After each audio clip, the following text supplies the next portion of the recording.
Hi, I'm Denis, a graduate from Waseda University 9 years ago. About 7 years ago, when I quit my third job in 2 years, I was once again thrown onto the crossroads of life. All seemed lost when my career didn't work out and relationships were failing. I decided to enter graduate school to get a master's degree in an attempt to click the reset button to get back to the starting line. Without much savings, I moved to the cheapest place available near my campus. It was a tiny shared apartment. We had a common living space, kitchen, and bathroom. Each of us had our own rooms, but my room was tiny, about 5 square meters, which was enough space for a bed and 3 steps to the door. In my room, there were no closets, no cabinets, and no windows too. It wasn't the most luxurious place to live, but it was in this tiny and dark shared apartment where I had some of the most illuminating experiences that showed me the path forward. When I first moved in, there simply wasn't enough space to put all my clothes and books, let alone furniture. Given such a small living space, I had to forgo and throw many things away that were unnecessary, both physically and figuratively. But thanks to that, I could focus on things that really mattered. In this tiny shared apartment, I lived with 7 other housemates with backgrounds very different from mine. There was a guy who moved to Tokyo from his hometown in Hiroshima with ambitions of becoming a competitive boat racer. But he couldn't make the cut and ended up juggling multiple part-time jobs to make ends meet. Another housemate graduated from university with a major in spatial design, but he couldn't cope with the pressure and stress of the corporate world and eventually became unemployed for several years while seeking for his ideal lifestyle. All of us had different backgrounds. We were at different stages of our lives and perhaps heading towards different directions. But I found a similarity among us. None of us were going through the plan A's of our lives. Perhaps our plan A's didn't turn out to be expected. Maybe not even plan B's. We were all in the phase of contemplating a plan C or plan D. Plan A's are usually the most preferable option to take. The ideal job, the ideal lifestyle, the ideal living environment.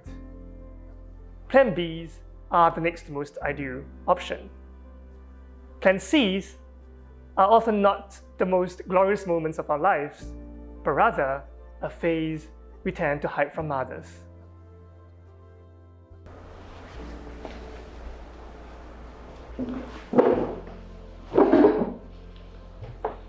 However, one thing I learned from my housemates and from living with them was that life isn't really about plan A's and B's.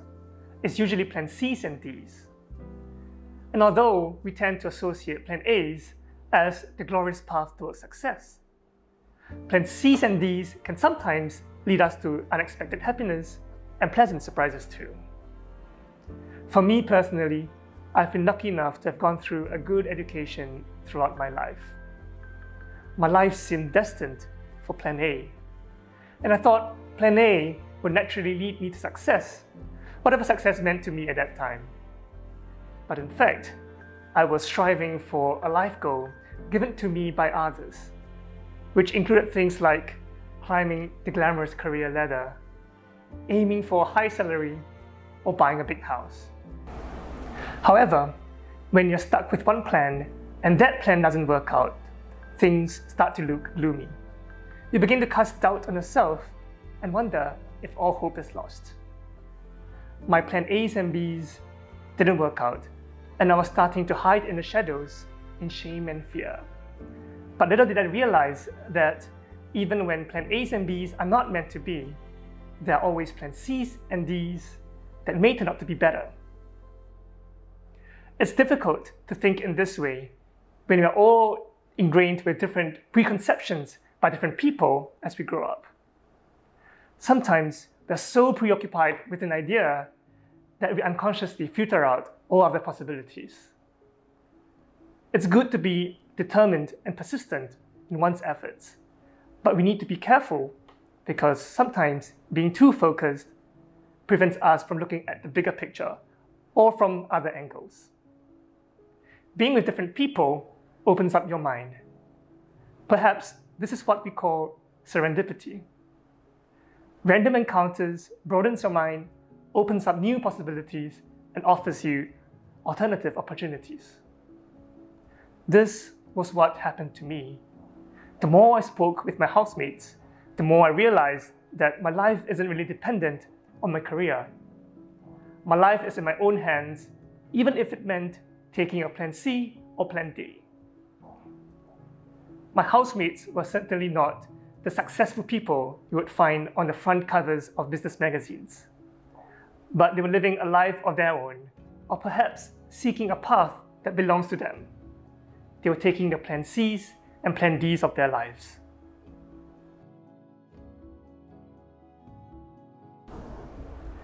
It was this period of darkness, living in this tiny and dark shared apartment, that illuminated my path forward and freed me from the unnecessary burdens in life, both physically and psychologically. When I finished my master's degree, since my plan A's and B's didn't work out, I decided to carve out a plan C to start my own social business, despite having absolutely zero knowledge or experience in entrepreneurship. But the truth is, I was apprehensive and uncertain because I knew I was never naturally inclined to do a business. I was never the business type of person, but I decided to take a leap of faith in this plan C. And guess what? This plan C turned out to be one of the best decisions I've ever made in my life.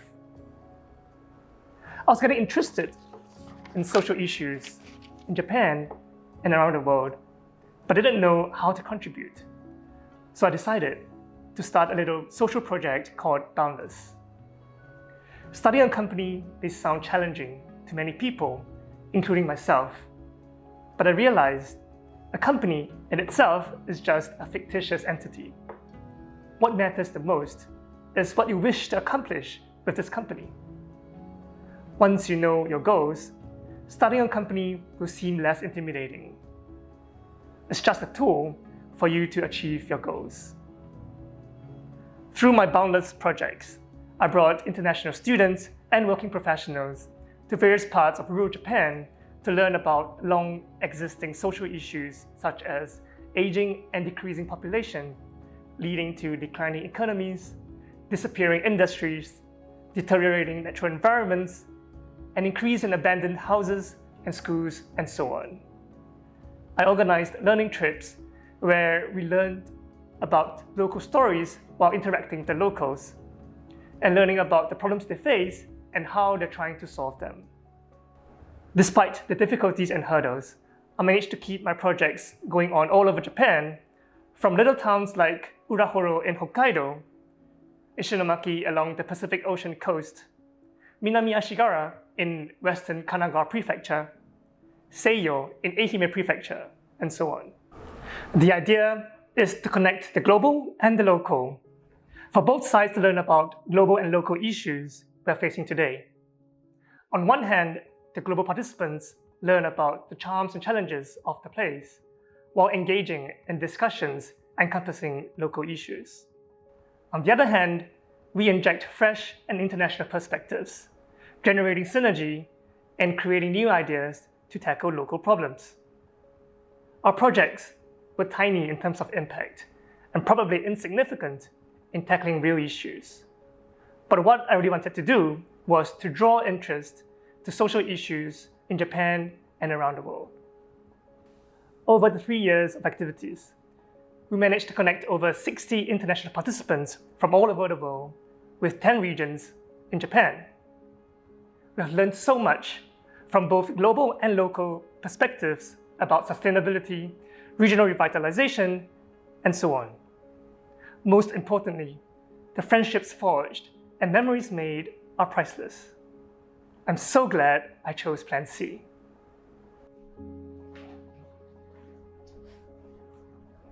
Over the past year, COVID-19 has no doubt cast a shadow on most of our lives, destroying our plan A's and disrupting our plan B's.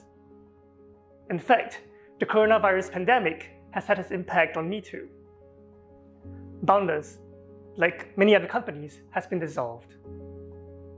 Once again, plan C had to go. But I've taken a new job, a new plan D, as I'm now working in a startup related to electric vehicles while continuing Boundless as a side project. But from what I experienced in my 3 years living in the tiny and dark shared apartment, when you learn how to appreciate the beauty of shadows, muster enough courage to discard plan A's and B's and choose plan C's and D's, it can turn into an illuminating and eye-opening experience that will free you of preconceptions and set you off on a new journey.